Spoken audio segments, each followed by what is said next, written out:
Hi everyone, this is Jeremy Lahners, Senior Product Manager for ArcSight.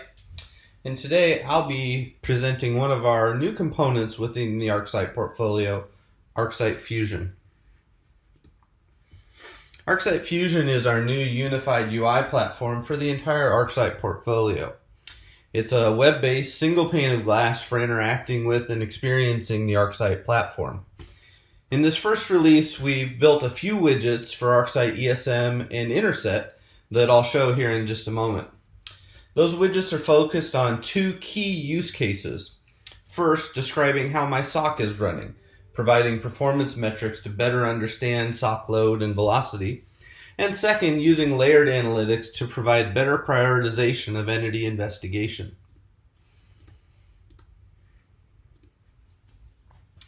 ArcSight Fusion provides a couple of key features across the overall portfolio. First, providing single sign-on capabilities across the products. You'll see in just a moment that I'm able to now navigate between ArcSight Fusion, ESM, and Interset without having to relog in each time. The user management is all managed within the portfolio or within the framework. Second, all the widgets that we have built within the Fusion platform all have well-documented customer-facing REST APIs. And you'll see that in the form of Swagger documentation across our products. A Widget SDK is being made available for customers and partners officially in July. And in fact, we already have partners working with this new Widget SDK and building their own widgets for the ArcSight Fusion platform. Additionally, the products within the ArcSight portfolio are being built upon this new framework such that any new products being released in July and later will also be built upon this framework. So they'll immediately be integrated into this one single pane of glass. Lastly, from a deployment perspective, the Fusion framework can be installed either on an ESM server for those customers who happen to be running an ESM appliance or perhaps are only running ESM itself, or they can be installed within the ArcSight containerized application environment, which is available with Transformation Hub 3.2, Interset 6, and a couple of other products. So without further ado, let's go ahead and jump into the live demo here. All right, so what you're seeing on the screen here is the first of our two dashboards. This one I've called SOC Performance Metrics, you see up at the top. And this is really all about how the SOC is performing from both a load and velocity perspective. So the top widget here that you see is our case timeline, the ebb and flow of cases coming into my SOC environment. Again, allowing you to be predictive about how much more capacity you might have within your SOC environment. Over on the right-hand side, we've got our case breakdown widget, and this is really breaking down cases by a couple of different metrics. In this case, I've got it broken down by case severity, and I can see that in my particular environment, I have a total of 44 cases that are open right now, and I can see their criticality spread across those 44 cases. Next, we've got our case workflow analysis, and this really starts to show how cases are flowing through my system. We all know that in a normal working SOC environment, cases don't always flow from step 1 to step 2 to step 3. Many times they will skip directly from step 1 to step 4 or even vice versa sometimes. And so this case workflow analysis allows a SOC manager to really look at the ebb and flow of their cases and understand how cases are being both triaged and are flowing through their SOC. By Looking at the numbers, I can see how many are sitting open in each of those states. And I can also highlight over and see how many have transitioned from one state to another. So in this case, I've had 14 cases that have flowed directly from queued to follow-up, for example. And even more interesting, I've had 3 cases that have gone immediately from queued all the way to closed. On the next widget here, we've got the threat analysis funnel. This funnel shows the total number of events coming into my SOC environment. In this case, I've got a relatively meager, just shy of 9,000 total events that have come into this particular demo environment. And of those 9,000 or so events, I have generated 7,000 correlated events, of which 55 cases have been created. So using these types of metrics, I'm now able to make some predictive decisions. You know, if I were to add another 10,000 events to this environment over the course of a 5-day period, you'll see that shown up in the top left corner here, I can expect roughly double the number of cases coming into my environment. And so this really allows me to start thinking about, if I want to take on that next set of events from my environment, how many cases might I expect to receive, and thus how much load am I putting on my SOC analyst team? So really allowing me to start thinking about and predicting my personnel count. Further down, we've got a productivity widget. And this widget allows me to see both case closure velocity, you'll see that showing up in the top, while also setting a target. In this case, we have a target of 14 cases per week that we're trying to get closed. And this SOC team happened to be really doing excellent, and they're closing an average of 70.6 cases per week.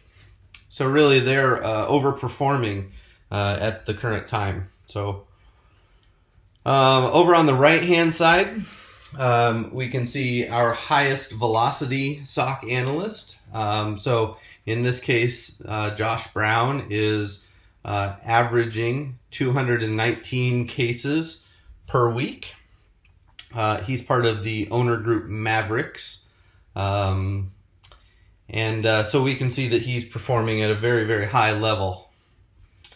Jumping down further, we have our productivity by owner groups. Many ESM customers use these owner groups to separate out their different tiers of SOC analyst teams. So whether that's by a shift, you know, first shift, second shift, third shift, or by level, L1 analyst, L2 analyst, L3, etc.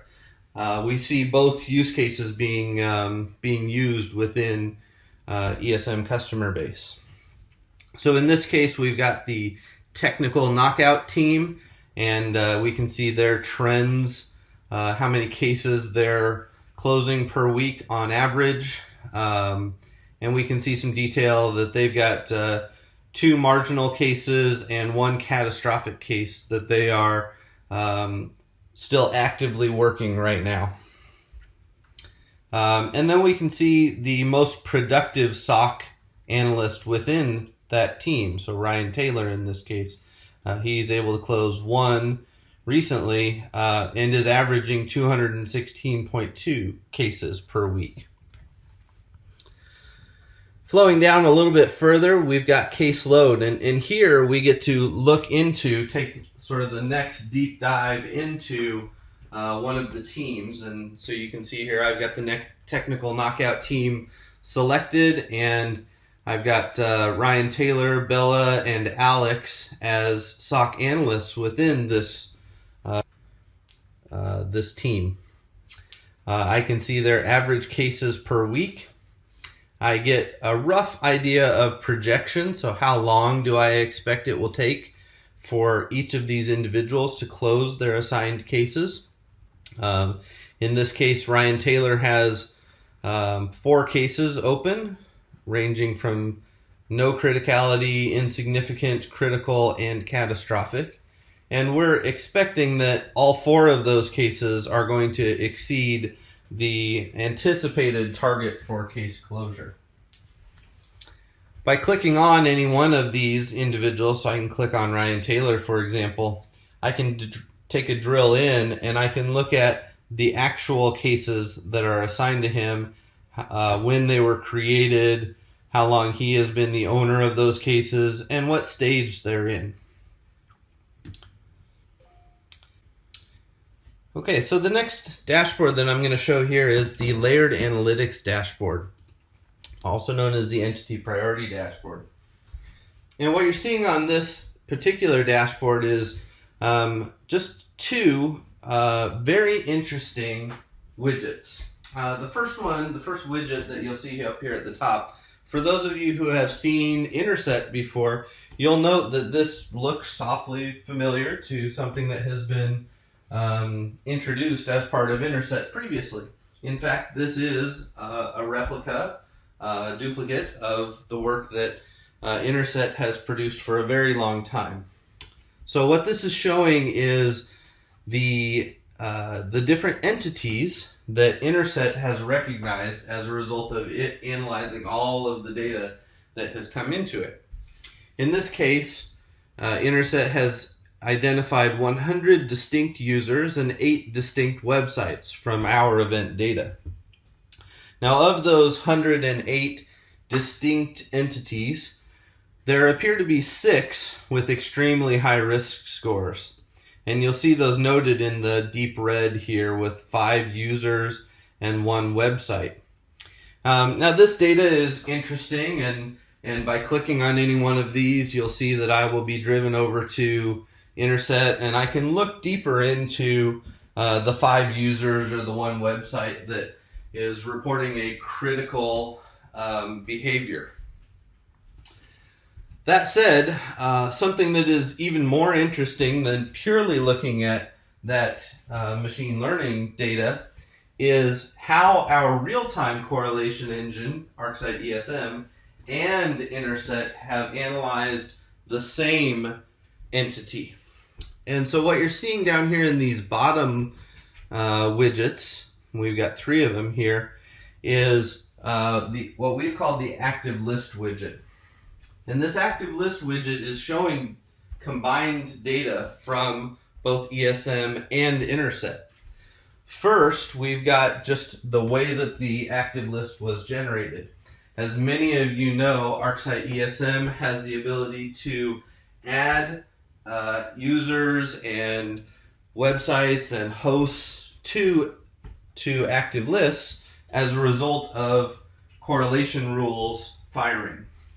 And that's what we've effectively done here, is we've said anytime we have a user that triggers one of our correlation rules, we're going to add that user to a watch list called usernames. And you see that noted up here. We've got the usernames watch list. Now, on top of that, what we have done is we've told Fusion that key field is a source username field. And Fusion has now matched that or paired the entity that is inside of ESM's watch list or inside of ESM's active list with the entity risk score for that particular username in this case. In this case, it was target host name. So you see how that's sort of separated.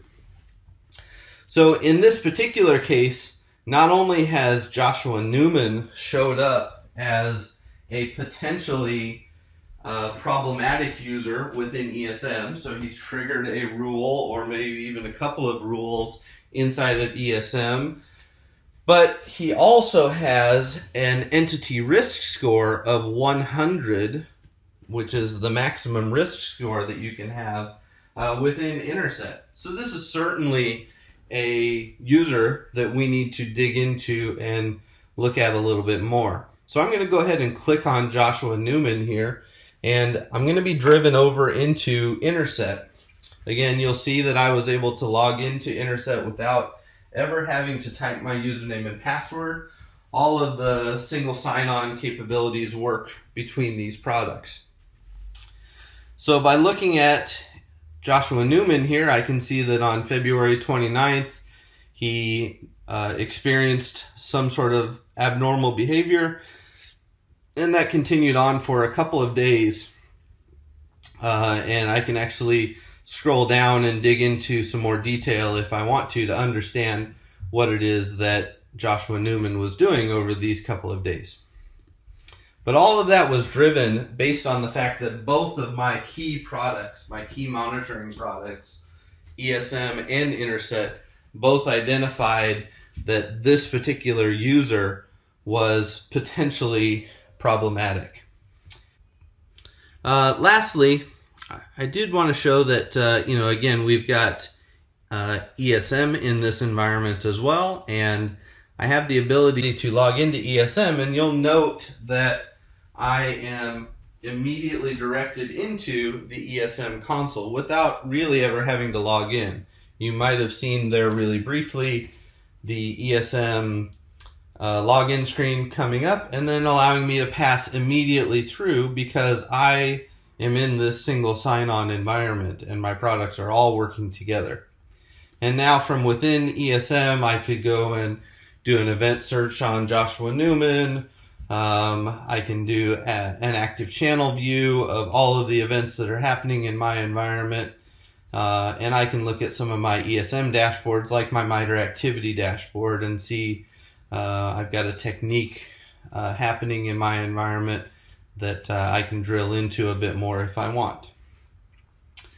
So the ArcSight Fusion framework allows all of our products to really work together in a cohesive single pane of glass and see all of the data that is showing up across our ArcSight products.